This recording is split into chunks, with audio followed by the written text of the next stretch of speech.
Bonjour à vous tous et bienvenue sur ce plateau de KTO pour notre rendez-vous hebdomadaire face aux chrétiens. Avant le premier tour de l'élection présidentielle, nous avons successivement reçu les candidats ou leurs représentants. Nous poursuivons avec ceux qui restent en compétition pour le second tour. François Hollande ayant décliné notre invitation, je suis heureux d'accueillir aujourd'hui Elisabeth Guigou, députée socialiste, ancienne ministre et membre de l'équipe de campagne du candidat Hollande, dont elle sera ici son porte-parole. Madame, bonjour. Bonjour. Avec moi pour vous interroger, des journalistes de médias chrétiens dans leur diversité, Bernard Gors pour le quotidien La Croix. Bonjour. Louis Dauphren pour Radio Notre-Dame. Bonjour. Et Benjamin Rosier pour le réseau des radios chrétiennes RCF. Bonjour. Alors pour cette émission spéciale présidentielle, nous allons choisir quelques thèmes qui nous paraissent significatifs parmi les propositions de François Hollande, tout en les comparant à celles de son concurrent. Je pense notamment à ceux qui concernent les plus faibles, les plus démunis, le chômage, la précarité, toutes ces questions liées notamment au logement. Mais commençons d'abord par un peu de politique sur l'actualité de cette campagne du second tour. Au premier tour, on dit toujours qu'on choisit et au second, on élimine. Ça, c'est pour les électeurs. Pour les candidats, on dit aussi qu'ils doivent rassembler leur propre camp au premier tour et puis après élargir au maximum ce rassemblement au second tour. Mais il y a toujours la question rituelle qui se pose. Entre les voix de Mélenchon à gauche et celles de Bayrou à droite, est-ce qu'il n'y a pas toujours dans ces cas-là, pour un second tour, le risque de grand écart ? Je ne crois pas. Je crois que François Hollande a toujours eu à cœur, y compris pour le premier tour, de s'adresser à toutes les Françaises et tous les Français. En leur disant, moi j'ai publié mon projet, les 60 propositions, tout le monde les connaît depuis le début de la campagne. Donc c'est à vous, électeurs, électrices, de vous déterminer. Et par conséquent, François Hollande a toujours dit que son projet resterait son projet, qu'il avait sa cohérence. Il ne sautait pas comme ça d'une proposition à l'autre, souvent pour nier le lendemain ce qu'on avait dit la veille. Il n'y avait pas de zigzag et que par conséquent c'était dans le respect de l'opinion de chacun à chaque électrice, chaque électeur de se déterminer. Donc il aura exactement la même attitude pour ce deuxième tour. Mais sur sa profession de foi, par exemple, on ne voit plus les sigles du Parti socialiste. C'est quand même bel et bien un signe qu'il veut montrer qu'il veut en effet rassembler largement. Mais il est socialiste. Il a dit, y compris avant le premier tour... On se souvient de Lionel Jospin qui avait hésité à affirmer cette proposition de foi socialiste. François Hollande n'a pas dit qu'il n'était pas socialiste. Il a dit qu'il s'adressait à toutes les Françaises et tous les Français. Alors après, aux Françaises et aux Français de savoir dans quel projet ils se reconnaissent le mieux, quel projet... D'ailleurs, moi je cherche toujours la cohérence globale du projet du candidat sortant, M. Sarkozy. François Hollande, lui, il a un projet global pour la France, c'est-à-dire le redressement d'abord, parce que notre pays a subi une dégradation multiple, une dégradation économique, une dégradation sociale avec 1 million de chômeurs de plus, alors une dégradation, on reviendra sur ces sujets, mais madame. Bien sûr qu'on reviendra, une dégradation morale aussi, donc il faut redresser notre pays à tout point de vue. Ensuite, il faut plus de justice sociale parce que les inégalités se sont creusées à un point qui devient insupportable, révoltant d'ailleurs si on songe aux inégalités de salaire et de revenus. Et enfin, il veut restaurer les valeurs de la République qui souvent ont été bafoués, et quand on songe à la stigmatisation de pans entiers de la société française, et il veut restaurer l'impartialité de l'État. Alors là-dessus, si vous voulez, sur la moralisation de la vie publique, je pense qu'il y a beaucoup à faire et à refaire. On va creuser tout ça, et c'est Bernard Gors de La Croix qui prend la main.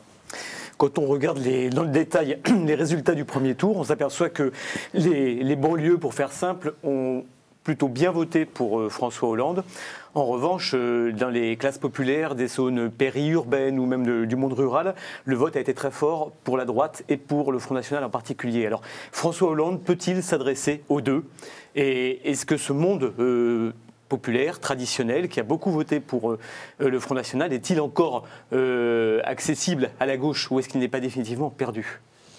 Moi, je crois que ce vote, et vous soulignez très très bien la différence entre des territoires où il peut y avoir des poches de pauvreté, des problèmes très importants, j'en sais quelque chose, je suis élue de Seine-Saint-Denis depuis plus de 10 ans, mais il y a, est-ce qu'on se voit un avenir ou pas ?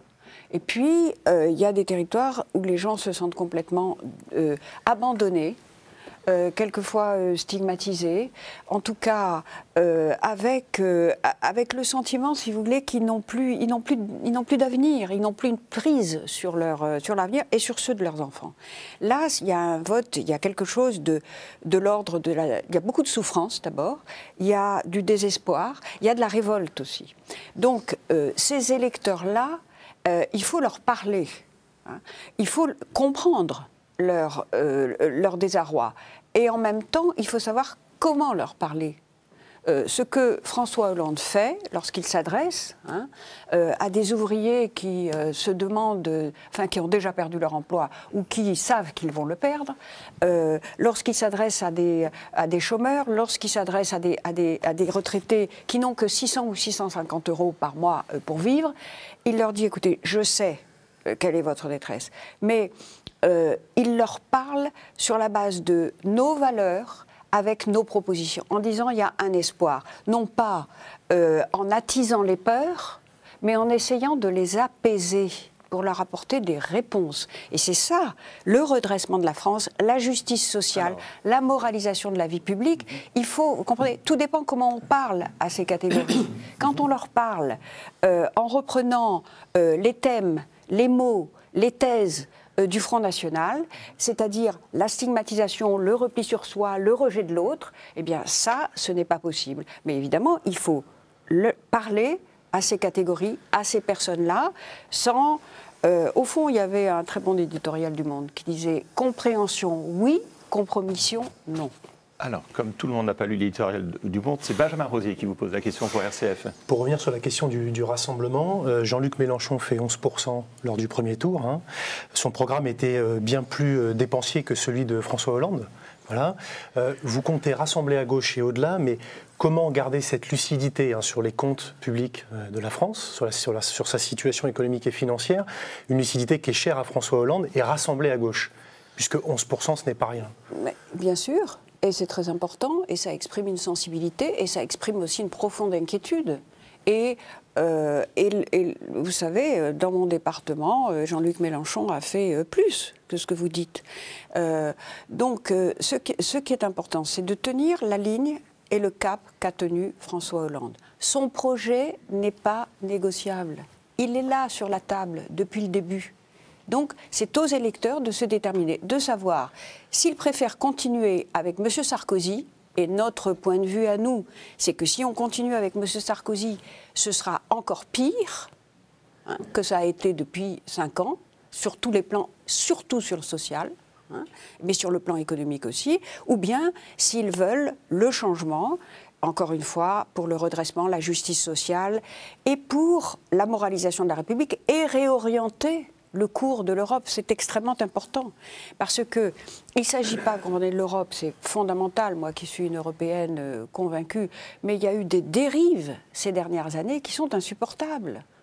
Insupportable, au point qu'on a pu confondre l'Europe avec tout ce que la mondialisation, qui peut être une bonne chose, puisque quand ça inclut beaucoup de gens dans le cours du progrès, au point qu'on a pu confondre l'Europe avec une mondialisation libérale qui a autorisé toutes les dérives financières et qui nous a mis dans la crise où nous sommes. Donc, si vous voulez, ce cours-là, il faut le redresser. Et donc, voilà. Donc, le projet de François Hollande, il est cohérent. Il porte à la fois sur le plan national et sur le plan européen. Nous disons d'ailleurs la même chose, et François Hollande a dit très clairement avant le premier tour, il a dit « mon projet n'est pas négociable ».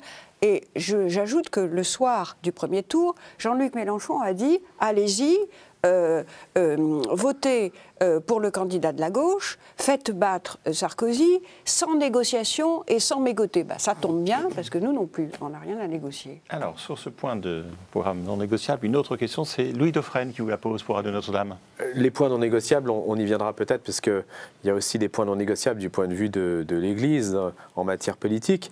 Je voulais simplement revenir à un aspect qui tient à la géographie électorale et à la sociologie électorale, parce qu'il pose quand même une question. Ce qu'on a pu observer, c'est que les électeurs de Jean-Luc Mélenchon et d'une manière générale aussi les électeurs de la gauche caractérisent des populations qui sont quand même beaucoup plus protégées que les autres du point de vue de l'emploi.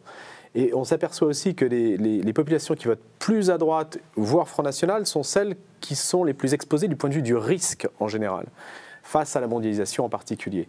Alors, quelle est votre légitimité pour s'adresser à ces populations exposées au risque, alors que vous-même, vous incarnez, vous-même, vous êtes aux fonctionnaires, vous incarnez vous-même des emplois et des situations protégées? C'est vrai, et tout le monde ne peut pas être fonctionnaire. Et moi, j'ai parfaitement conscience, depuis le début de ma vie professionnelle, parce que je suis dans la fonction publique, d'avoir cette protection-là.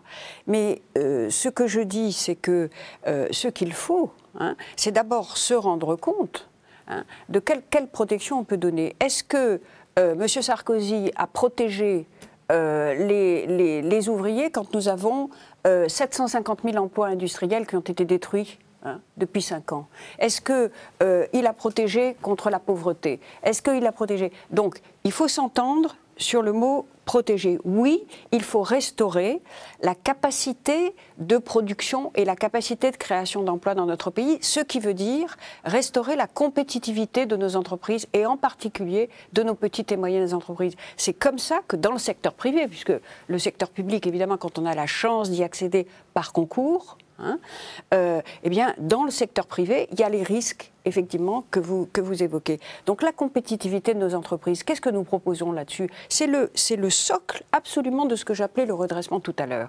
C'est d'abord faire en sorte que nos PME puissent avoir accès à des sources de financement dont elles ont besoin. Aujourd'hui, les banques ne prêtent plus. Elles s'abritent derrière les ratios de Bâle 3, comme on dit, c'est-à-dire qui a augmenté leur exigence de fonds propres, et elles n'utilisent pas les fonds que leur donne à robinet ouvert la Banque Centrale Européenne, 3 milliards d'euros quand même. Elles ne les utilisent pas pour financer, pour accorder des crédits aux particuliers ou aux entreprises. Elles les utilisent principalement pour acheter des obligations d'État. Bon.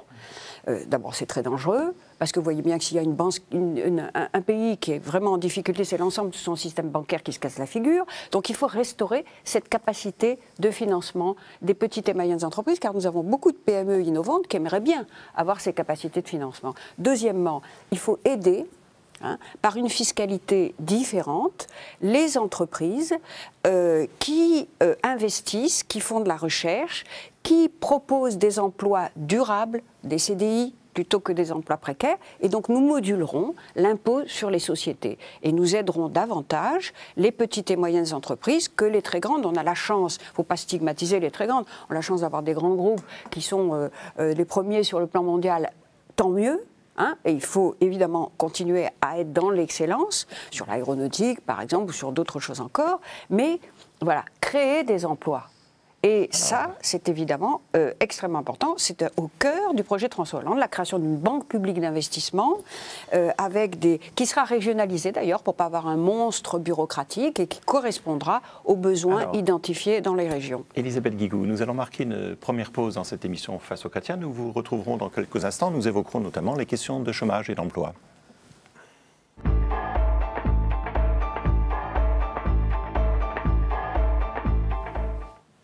Notre invitée aujourd'hui est Elisabeth Guigou, députée, ancienne ministre et aujourd'hui conseillère du candidat François Hollande. Elle est interrogée par Bernard Gorce de la Croix, Louis Dauphren de Radio Notre-Dame et Romain Masneau pour le réseau de radio chrétienne RCF. Alors, Madame Guigou, vous connaissez parfaitement bien les dossiers européens. Il se trouve que hier, le patron de la Banque Centrale Européenne, Mario Draghi, a évoqué l'opportunité d'un plan de croissance, en quelque sorte, pour compléter le volet, les mesures d'austérité dont on parle tant depuis un certain nombre de mois. Alors, ce que je voulais vous demander pour démarrer ce chapitre, est-ce qu'il s'agit là de la même croissance, autrement dit, est-ce que les préoccupations de François Hollande rejoignent vraiment celles de Mario Draghi ou est-ce qu'il y a un malentendu sur la meilleure façon d'apporter en quelque sorte un bémol à l'austérité? Il y a un accord, et c'est la première fois, sur l'idée phare et force de François Hollande qu'il a mis dans la campagne depuis le début, qui est qu'il faut absolument retrouver la croissance au niveau européen, sinon, non seulement on va continuer à avoir le chômage exploser, mais en plus, on n'arrivera même pas à réduire les déficits et la dette. Car sans croissance, il n'y a aucune recette qui rentre dans les caisses de la sécurité sociale ou dans les caisses de l'État ou des collectivités territoriales. Donc il faut absolument retrouver la croissance. C'est en ce sens qu'il a dit « je renégocierai le traité budgétaire. Car il faut de la discipline budgétaire, évidemment. Il parle donc toujours de renégocier le traité de décembre. Entendu, mais parce qu'on envisageait aussi dans les milieux européens qu'il y ait un ajout sans pour autant soustraire ce qui a déjà été François ratifié. Hollande Enfin, a dit mais en tout cas très clairement accordé. depuis le début, reprenez ses déclarations au Bourget, renégocier pour compléter. Donc, il y a la discipline budgétaire qu'il ne faut pas remettre en cause. Je vous fais remarquer au passage que le gouvernement Jospin, pendant 5 ans, a toujours respecté, et au-delà, les critères du traité de Maastricht. Le déficit public était à 2,5% du produit intérieur brut. Il est aujourd'hui à près de 5%. Et la dette publique était à 57%. Aujourd'hui, nous sommes à 85%. Donc, pendant que nous étions là aux responsabilités, il y a plus de 10 ans, c'est vrai, ça fait longtemps, on a respecté ces règles. Ensuite, à partir de 2003, et M. Monti ne cesse d'insister là-dessus, il a bien raison, à partir de 2003, la France n'a plus respecté les règles de la monnaie unique. Et même en 2007, le candidat sortant est allé demander à nos partenaires européens qu'on l'autorise à dépasser. Donc quand vous avez les 2 pays fondateurs, parce que l'Allemagne, pendant un temps, et encore aujourd'hui sur la dette publique, ne respecte pas non plus ces règles. Quand vous avez les 2 pays du pacte fondateur de l'euro qui ne respectent pas les règles qui se sont données à eux-mêmes, évidemment la Grèce, d'autres, etc., se sont autorisés, bien sûr, à faire n'importe quoi. Donc, François Hollande a toujours dit la discipline budgétaire, bien sûr, c'est indispensable pour réduire les déficits et la dette, et nous devons réduire les déficits et la dette. Et il s'est engagé à rétablir l'équilibre des finances publiques en 2017, il l'a redit plusieurs fois, et nous ferons ce qu'il faut pour ça, mais il faut absolument retrouver la croissance. Donc sur ce point, nous sommes très heureux d'entendre, n'est-ce pas, des dirigeants européens. Ça a commencé par être le Premier ministre espagnol, qui n'est pas de notre côté, puis ensuite M. Monti, la semaine dernière. J'étais d'ailleurs en Italie, j'ai vu son principal ministre, d'ailleurs qu'on appelle Monti bis, là-bas, ministre des Affaires européennes. M. Monti a eu la gentillesse de passer de parler avec moi au téléphone. Donc on voit très bien, ils ont besoin de la croissance. Alors quelle croissance? C'est là que votre question. Ma question, Alicia, parce qu'il y a plusieurs manières de décliner cette croissance. Bien sûr. Mais enfin, c'est déjà une première chose qu'on ne parle plus seulement d'austérité, ajouter à de l'austérité, ajouter à de l'austérité, comme seul remède aux problèmes que nous vivons. Donc, la croissance. Alors, quelle croissance et comment? C'est ça le sujet. En effet, il n'est pas sûr que nous ayons, et que tous les dirigeants européens aient exactement la même vision. Il est certain que, comme l'a dit M. Draghi, il faut faire des réformes structurelles. Hein. Et nous avons parfaitement conscience que pour maîtriser les déficits, par exemple, il faut arriver à l'équilibre sur les retraites. Pas avec les injustices, c'est la raison pour laquelle François Hollande a dit oui à l'augmentation de la durée de cotisation, mais la justice pour tout le monde. Ceux qui ont commencé à travailler avant 18 ans ou à 18 ans, il n'y a aucune raison qu'ils payent 42 ans au lieu de payer 41 ans. Deuxièmement, donc oui à des réformes structurelles. Je pense qu'on peut, par exemple, favoriser la mobilité des travailleurs dans l'Union européenne à la condition qu'ils soient rémunérés dans le pays d'accueil avec les conditions du pays d'accueil et pas aux conditions du pays d'origine. Donc il y a des règles dans le marché unique. Quand Jacques Delors était là, je vous assure qu'il y avait, oui, on faisait le marché unique, mais il y avait des règles que tout le monde respectait. Aujourd'hui, c'est plus le cas.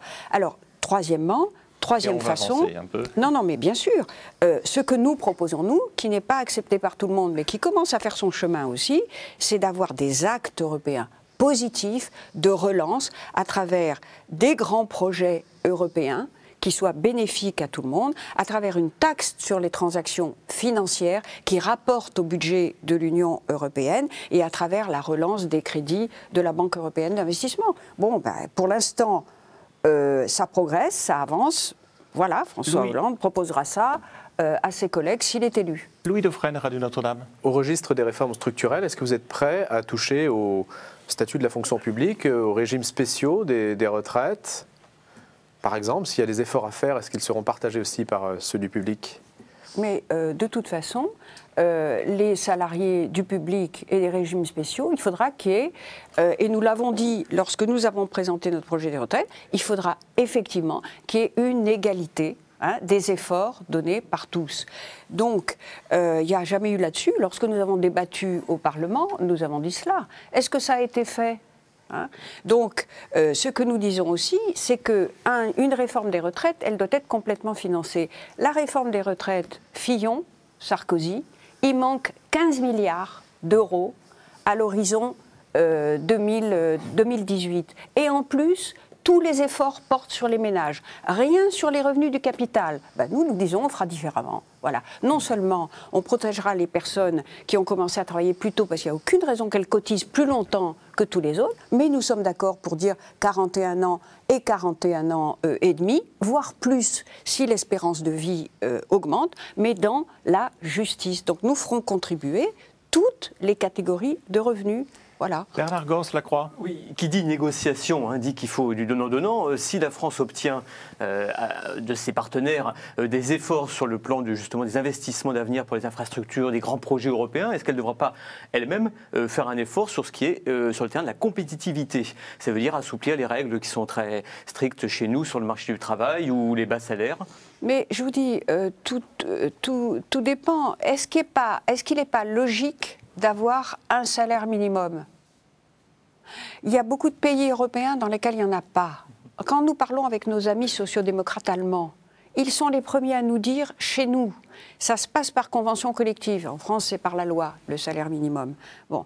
Or, il y a des secteurs entiers, par exemple l'agriculture, ou des secteurs entiers des services dans lesquels il n'y a pas de convention collective. Alors c'est comme ça qu'on ramasse les tomates en Allemagne au tarif de la Bulgarie ou de la Roumanie, c'est-à-dire 2 fois, on paye les gens 2 fois moins cher que ce que nos agriculteurs payent leurs salariés. Et bien ça, c'est pas normal. Dans un marché unique, on doit avoir un salaire minimum dans chaque pays, évidemment proportionnel par rapport à leur richesse. Et quand on embauche des travailleurs étrangers dans n'importe quel secteur, quand ils viennent en France, ils doivent être payés au salaire français, en Allemagne au salaire allemand, avec les conditions de travail allemandes. C'est ça un marché unique, avec des règles de concurrence loyale.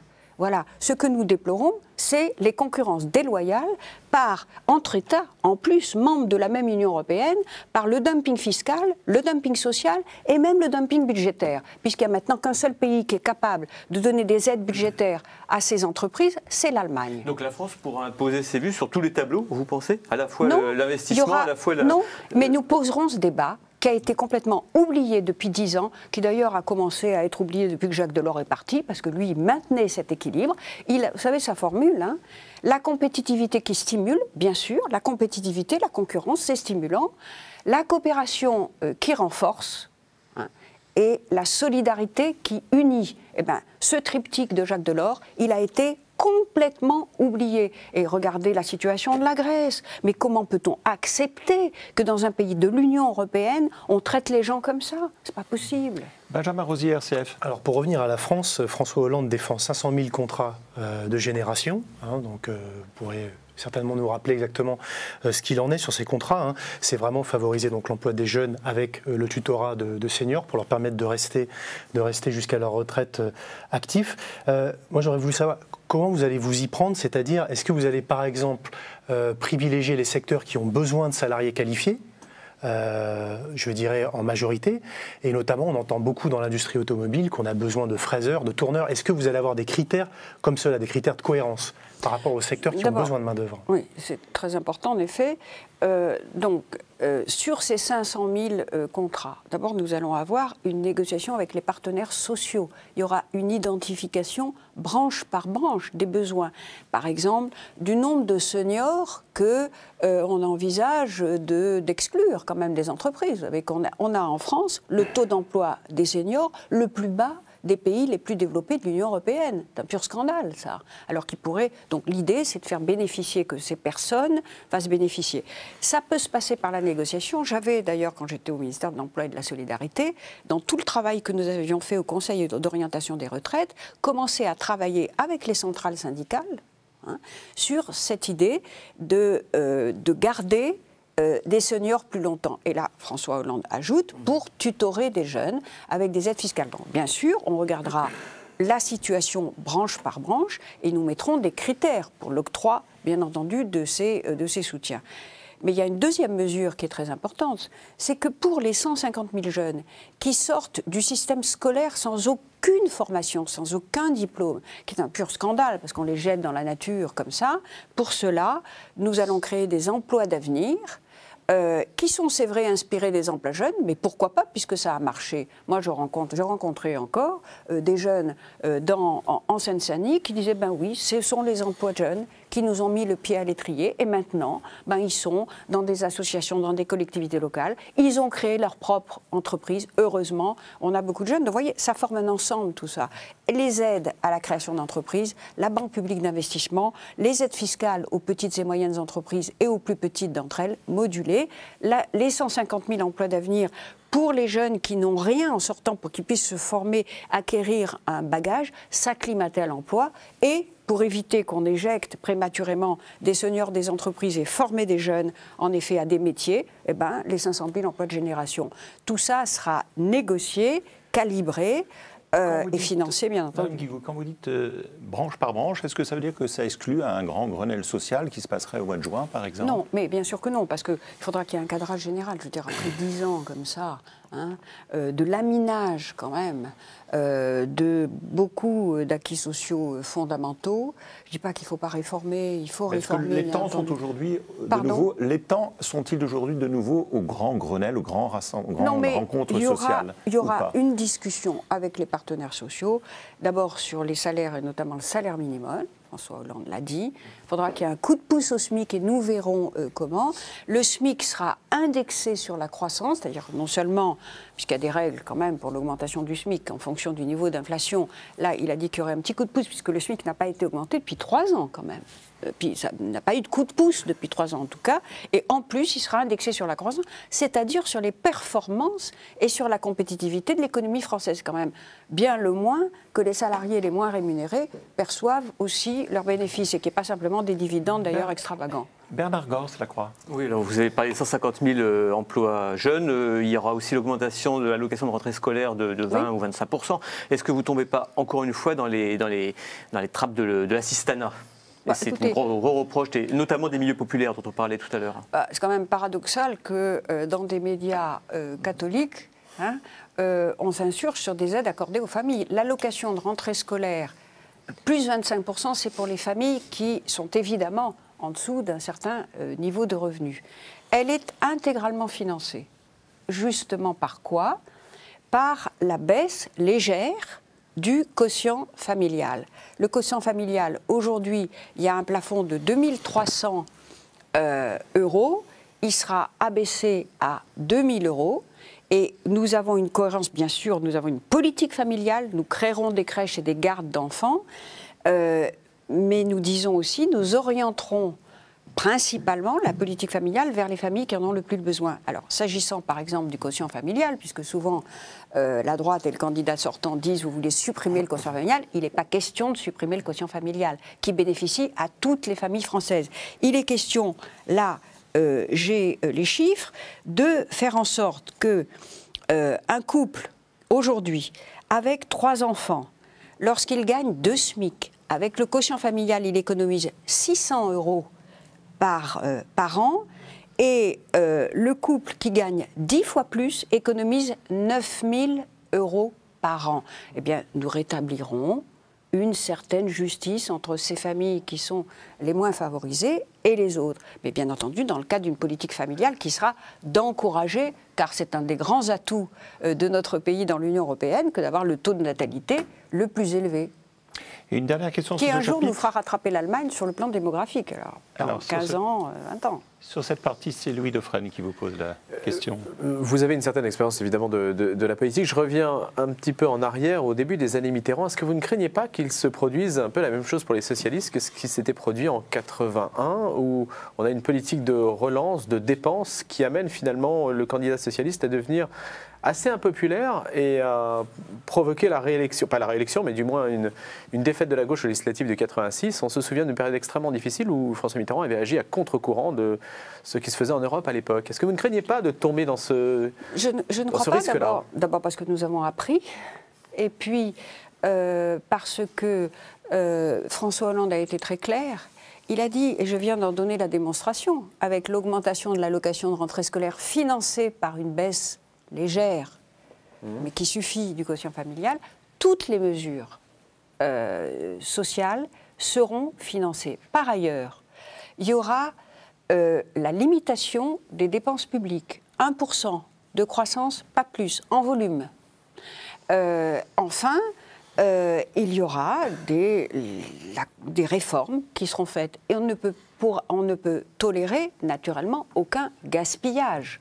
Il faudra que les services publics se réforment. Il faut maintenir les services publics plutôt que d'avoir cette règle imbécile de suppression d'un fonctionnaire sur 2, avec une RGPP aveugle, inspirée des méthodes du privé, qui aboutit à la privatisation non seulement des méthodes, mais de pans entiers, n'est-ce pas, de notre système social. Regardez l'état des hôpitaux, par exemple, quand on leur inflige la même tarification que les cliniques privées, ce qui sont très utiles, hein, il en faut, bien entendu, mais qui écrèment quand même les risques, qui n'accueillent pas tout le monde et qui ne soignent pas, en général, les pathologies les plus lourdes. Donc nous sommes décidés à revenir sur ces méthodes qui conduisent tout droit à des privatisations de notre système social, c'est-à-dire à avantager les plus privilégiés, mais à faire en sorte que le service public se modernise, se réforme et qu'il n'y ait aucun euro gaspillé, que tout ça soit fait pour le service de nos concitoyens. Nous allons marquer une seconde pause. Elisabeth Guigou, nous vous retrouvons dans quelques instants. Nous aborderons notamment les questions de logement pour les plus démunis en France.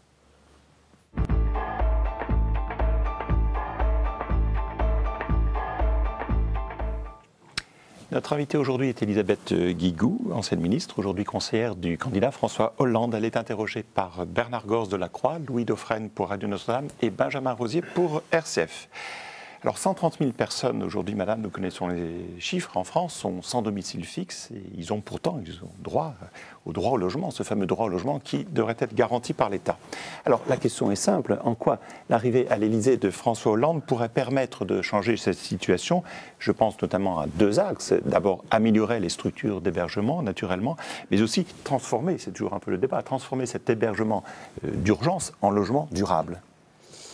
Alors, le droit au logement, nous sommes battus à l'Assemblée nationale en disant encore une de ces lois incantatoires, dont nous savions très bien qu'elle n'aurait aucune traduction pratique. Moi, je peux vous dire qu'en Seine-Saint-Denis, où vous avez 10 demandes de logements sociaux pour un logement, 10 fois plus de demandes que d'offres, quand j'écris à la préfecture pour dire alors le droit au logement, ben, il ne se passe rien.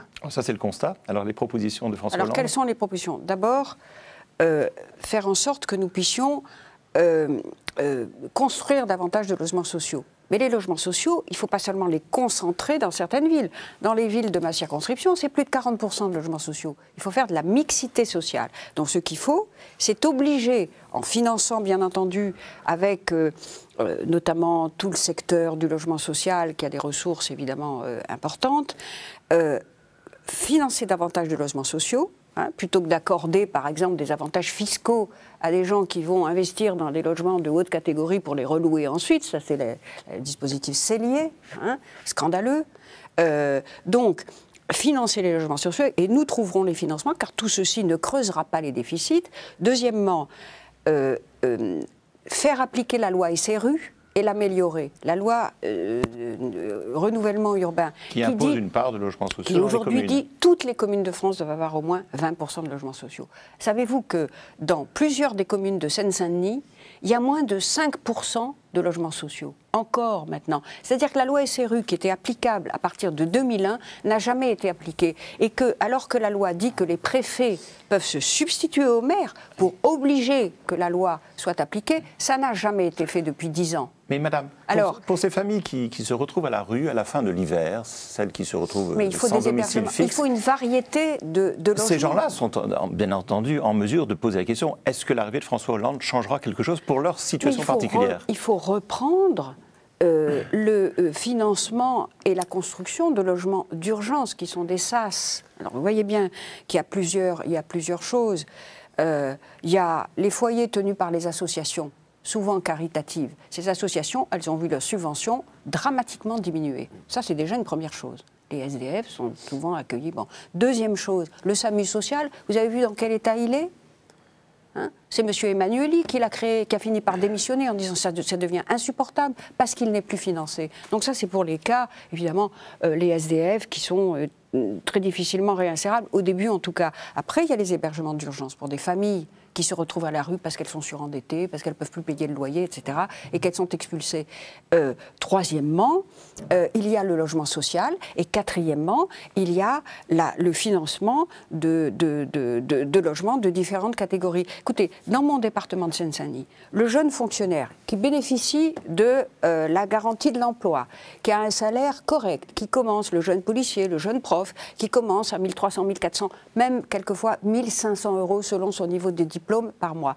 Il ne trouve rien dans le logement social et il ne trouve rien dans le privé à moins de 700 € par mois, c'est-à-dire plus de la moitié de son salaire. Voilà. Alors il y a les personnes très défavorisées, il y a les personnes qui ont la chance d'avoir un emploi et qui ont un salaire modeste, hein.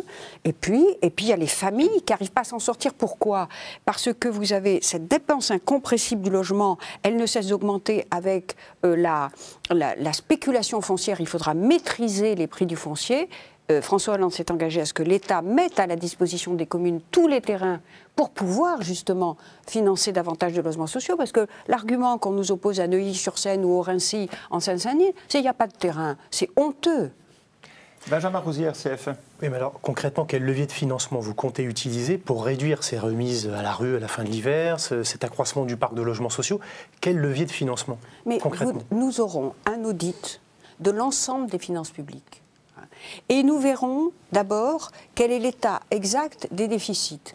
Et nous avons des capacités de financement de ces priorités à travers la réduction des niches fiscales et la réduction des avantages fiscaux qui sont donnés sans aucun bénéfice pour l'économie, hein, aux plus privilégiés. Voilà. Donc nous allons récupérer comme ça des ressources qui pourront être orientées vers celles et ceux qui en ont le plus besoin. François Hollande a donné d'ailleurs un chiffrage extrêmement précis. Quand vous songez qu'on a baissé, les seuls impôts qui ont baissé, car il a été créé 40 taxes supplémentaires, 2 fois, une fois la TVA a été augmentée, on a augmenté la taxe sur les mutuelles, il y a aujourd'hui 4 millions de Français qui n'ont pas de complémentaire santé, et que dans le même temps, on a abaissé l'impôt sur la fortune, 2 milliards d'euros, qu'on a abaissé les taxes sur les hôtels de luxe. Bon, alors, si vous voulez, tout ça sont des aberrations, c'est même révoltant. Hein, et donc, nous mettrons fin à tout ça. Voilà. Bernard Gors-Lacroix. Oui, il y a un vieux serpent de mer qui s'appelle la péréquation entre les collectivités locales, leur financement. Vous allez proposer une nouvelle loi de décentralisation. Est-ce que vous allez aussi vous attaquer à ce problème des villes très riches, des villes très pauvres, des départements riches, des départements pauvres, pour redistribuer un peu les cartes? Oui, non, mais ça, bien sûr, c'est un sujet très lourd.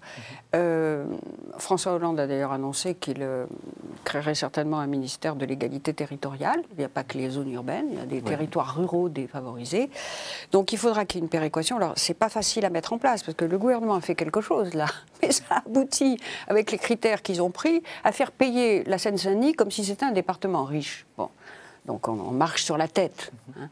Donc il faudra une péréquation à la fois, comme on dit, verticale de l'État vers les collectivités territoriales et horizontale, c'est-à-dire à l'intérieur, par exemple, de la région Île-de-France, une péréquation entre départements riches et départements pauvres. Tout ceci sera négocié entre l'État et les collectivités territoriales, leurs représentants, et à l'intérieur de chaque région, bien entendu, entre représentants des collectivités. L'État doit faire plus, doit donner plus aux collectivités locales? Il a trop fermé les robinets ces dernières années? Ce qui a été fait avec la réforme Sarkozy, c'est qu'on a allégé l'impôt sur les entreprises pour alourdir l'impôt sur les ménages. Donc nous allons faire une réforme fiscale nationale, je vous parlais de la suppression des niches fiscales, et d'ailleurs de faire payer autant les revenus du capital que les revenus du travail, mais nous ferons une réforme de la fiscalité territoriale qui aura 3 grands axes. La péréquation, mais aussi rétablir l'équilibre entre l'impôt sur les entreprises et l'impôt sur les ménages, qui a été rompu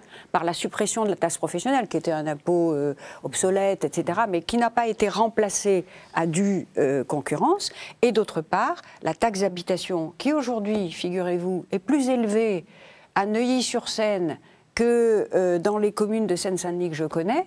Hein, cette taxe d'habitation, elle prendra en compte pour partie en tout cas, les revenus des gens, et pas simplement la base locative qu'il faudra d'ailleurs renouveler. Ça, c'est un vieux serpent de mer, mais il faudra finir par le faire. Louis Dauphren, Radio Notre-Dame. Quel est votre point de vue du côté de l'immigration par rapport au logement? Puisqu'il y a une demande sociale venant de catégories de personnes arrivées en France peut-être récemment, qui ont des souhaits de vouloir s'installer ici. Face à l'afflux qui est quand même très important, comment pensez-vous pouvoir y répondre? Est-ce qu'on n'est pas face à un tonneau des Danaïdes, inévitablement? D'abord, je pense que si nous avons des personnes issues de l'immigration, enfin immigrées chez nous, c'est parce qu'on les a fait venir. L'immigration clandestine, nous disons que c'est un problème. Hein. Par conséquent, il faut arriver à la maîtriser avec des vraies solutions. Pas en imaginant un jour d'aller fermer la frontière de Schengen entre l'Italie et la France. Quand vous avez des afflux comme ça, par exemple à la suite de la révolution en Tunisie, vous avez 25-30 000 peut-être Tunisiens. Vous ne croyez pas que ça aurait été plus intelligent au niveau européen que le président de la République française dise à ses homologues, est-ce qu'on ne pourrait pas se répartir intelligemment ces personnes qui viennent là parce qu'ils ont peur ou parce qu'ils n'ont vraiment plus rien à manger? Vous ne croyez pas que les 27 pays de l'Union européenne pourraient faire ça? Ça, c'est des situations de crise. Bon. Mais pour l'afflux régulier, quel est le bon moyen de lutter contre l'immigration clandestine, qui, c'est vrai, pose des problèmes d'accueil dans les écoles, dans les logements, etc. Mais c'est de travailler avec les pays d'origine, hein, les gens, ils n'ont qu'une envie, c'est de rester chez eux, quand ils ont du travail, qu'ils ont des droits fondamentaux, qu'ils arrivent à se soigner et qu'il y a de l'éducation pour leurs enfants. Qu'est-ce qu'on a fait depuis les révolutions démocratique dans les pays arabes? Où est la parole du président de la République là-dessus, alors qu'il avait parlé d'union pour la Méditerranée, et c'était une bonne chose il y a plusieurs années maintenant? Qu'est-ce qu'on a fait au niveau de l'Union européenne? La France a-t-elle pris des initiatives? Rien du tout. Donc, maîtriser avec les pays d'origine et bien entendu faire en sorte que il puisse y avoir de façon tout à fait humaine une régulation de l'immigration. Mais les personnes qui sont chez nous... La question de Dauphren, c'était, faut-il une préférence, si j'ai bien compris, une préférence dans l'attribution aussi des logements sociaux entre Français d'origine? À partir du moment où nous avons des personnes qui sont chez nous, moi j'estime que leurs enfants ont le droit d'aller à l'école et que ces personnes n'ont pas à être laissées à la rue. Après, il faut s'attaquer aux causes. Voilà. Il faut avoir à la fois une régulation de l'immigration légale, et ça, c'est pas en mettant des lignes Maginot, que chacun sait, c'est en travaillant vraiment avec les pays d'origine, pour que chacun y trouve son compte. Il n'y a aucune raison non plus qu'on écrème comme ça les élites de ces pays qu'ils auront formés. Mais il y a beaucoup de choses qu'on pourrait faire. Et quant à l'immigration clandestine, il faut aider ces pays à se développer. Mais après, nous avons nos règles. Sans la question migratoire en Seine-Saint-Denis, vous n'auriez pas les problèmes de logement que vous avez? Le département s'est quand même transformé en 50 ans de manière spectaculaire du fait d'un attrait qu'il a pu susciter de la part de populations miséreuses qui se sont installées sur ce territoire-là. C'est vrai qu'il y a eu une concentration. Donc si on continue dans ce mouvement-là, qu'est-ce que vous allez faire au bout du compte? Vous ne pourrez jamais honorer la demande. Comment expliquez-vous qu'au Rincy, dans la commune de Vaujour, dans la commune de Coubron, bref, dans les communes de droite, en Seine-Saint-Denis, il y ait encore moins de 10% de logements sociaux? Parce que les gens ne veulent pas habiter avec certaines populations? Eh bien, écoutez, c'est bien dommage, parce que moi, je crois à la mixité sociale, et je pense qu'il faut simplement qu'elle soit raisonnable. Je pense que quand François Hollande, et quand nos maires... Mais là, vous êtes dans l'idéologie, pas dans le réel. Non, mais je ne suis pas dans l'idéologie. Quand nos maires, je suis dans le concret, quand à Pantin, quand à Aubervilliers, les maires disent tous les nouveaux programmes, ils disent aux promoteurs qui acceptent. Tous les nouveaux programmes devront comprendre 1/3 de logements sociaux, 1/3 de logements en accession à la propriété et 1/3 de locatif normal. Eh bien, qu'est-ce que vous voulez? Ça résout beaucoup de problèmes. Les populations arrivent à vivre ensemble et les immigrés qui sont chez nous eh bien, sont parfaitement intégrés. Je peux vous emmener, si vous voulez, visiter ces nouveaux logements, vous verrez que ça fonctionne pas mal. Alors, en attendant ce rendez-vous, c'est Bernard Gors qui vous pose une question pour la Croix. Oui, alors j'avais deux questions techniques. La première, c'est sur les partenariats publics-privés qui permettent de financer des hôpitaux ou de construire même des hôpitaux. Est-ce que vous êtes pour ou contre? Et la deuxième, c'est sur la carte scolaire. La gauche a dit qu'elle allait revenir sur la carte scolaire pour la rigidifier. Est-ce qu'en faisant ça, vous n'allez pas à nouveau figer les populations dans des quartiers, entre les quartiers favorisés et les quartiers défavorisés? Oui, la carte scolaire, c'est un sujet difficile. Je pense qu'il ne faut pas avoir de point de vue systématique là-dessus. Je pense qu'il faut à la fois avoir de la souplesse et faire en sorte, si vous voulez, qu'il n'y ait pas une ségrégation. Bon, alors c'est vrai que la réforme qui a été opérée n'a pas vraiment atteint ses objectifs. Donc je pense que là aussi, il faudra revoir comment nous pouvons améliorer les choses. Améliorer, mais pas revenir à la carte scolaire stricte qu'on Non, avait... je pense qu'il ne faut pas de rigidité là-dessus. Hein. Sur le partenariat public-privé, tout dépend comment ça se fait. C'est vrai que dans l'État où sont certaines de nos collectivités territoriales, communes ou départements, qui ont des besoins de financement très importants, en grande partie parce que l'État a considérablement diminué les transferts, enfin il a à la fois diminué les ressources transférées aux collectivités territoriales par l'État et il a accru les transferts de compétences, hein, par exemple en transférant des pans entiers, si vous voulez, de personnel à prendre en charge. Bon. À partir de ce moment-là, c'est vrai que souvent, moi je connais des communes dans lesquelles, si on veut construire une école, si on veut construire un collège dans le département de la Seine-Saint-Denis, il faut faire appel au partenariat public-privé. Tout dépend comment on le fait, dans quelle proportion, avec quelles règles, et est-ce que ça va coûter plus cher? Voilà. Donc, si on a l'assurance, et c'est le cas dans beaucoup d'endroits, que ça ne coûtera pas plus cher qu'un financement par la collectivité, par l'emprunt souvent, parce qu'il faut qu'elle s'endette, que c'est bien contrôlé, que ça se fait sur des critères de qualité. Hein. Bon, et puis après, ce qu'il faut absolument éviter, c'est de transférer au privé, comme ça a été fait le cas par ce gouvernement, la gestion des services publics. La gestion, elle doit rester dans la main des dirigeants de ces services publics. Benjamin Rosier, RCF. Pour revenir rapidement sur la question de l'immigration, vous parliez de régulation de l'immigration légale. Sur quels critères vous comptez la conduire, cette régulation? Moi, je pense que, d'une part, il faut regarder quels sont les besoins de l'économie française. Hein, et évidemment, lutter contre les passeurs d'immigrés clandestins, parce que ça, et les employeurs de travailleurs sans papier. Bon.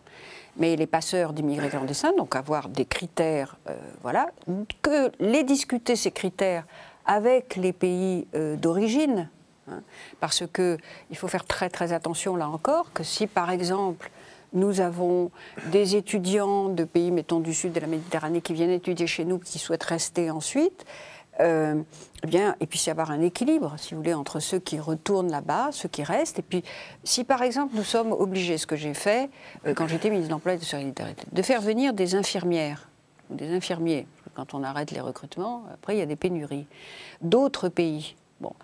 Et que, si ces personnes sont formées dans d'autres pays que le nôtre, c'est quand même assez naturel qu'on partage avec ces pays le coût de la formation. Donc vous voyez que cette régulation, il ne faut pas qu'elle soit univoque, elle est à discuter avec les pays d'émigration. François Bayrou, si je me souviens bien, mais aussi Eva Joly avait proposé de nouvelles journées de solidarité. Est-ce que vous seriez favorable, est-ce que votre candidat François Hollande serait favorable à instaurer une ou plusieurs nouvelles journées de solidarité? Oui, pourquoi pas, mais vous savez, ça ne pourra pas se substituer, pour faire prendre conscience, d'accord, ça ne pourra pas se substituer à des politiques publiques performantes. Voilà. Alors, le problème de ces politiques publiques de solidarité, si vous voulez, c'est qu'on a besoin évidemment de les définir au niveau national, d'avoir des critères, ensuite de les déconcentrer, de les décentraliser. Le problème souvent de ces politiques publiques, c'est qu'elles ne sont pas suffisamment personnalisées. C'est là que la société civile, les associations, l'ensemble des organisations caritatives sont, je dirais, moi je les considère comme un deuxième service public, par exemple, parce que ça permet, en s'appuyant sur les dispositifs publics qui existent, de faire en sorte qu'on répond au plus près aux besoins des gens et qu'on n'y répond pas seulement en termes financiers ou de réglementation, mais qu'il y a une attention personnelle. Donc ça, moi je pense, vous savez, à la justice par exemple, les visiteurs de prison, les associations de victimes, c'est un deuxième service public. Ben, je pense que dans le social, c'est la même chose aussi, et qu'il faut soutenir ces efforts. Et c'est l'inverse qui a été fait depuis plusieurs années. Nous arrivons, Elisabeth Guigou, au terme de cette émission. Je vous remercie d'y avoir pris part. Et puis, vous tous qui êtes fidèles à cette émission, si vous voulez la revoir sur les sites respectifs, vous pouvez le faire, de La Croix, de Radio Notre-Dame, de RCF et naturellement aussi de KTO. La semaine prochaine, nous recevrons l'autre candidat, Nicolas Sarkozy, ou l'un de ses représentants, avant le second tour de cette élection présidentielle. Je vous souhaite une très bonne semaine et je vous dis à très bientôt.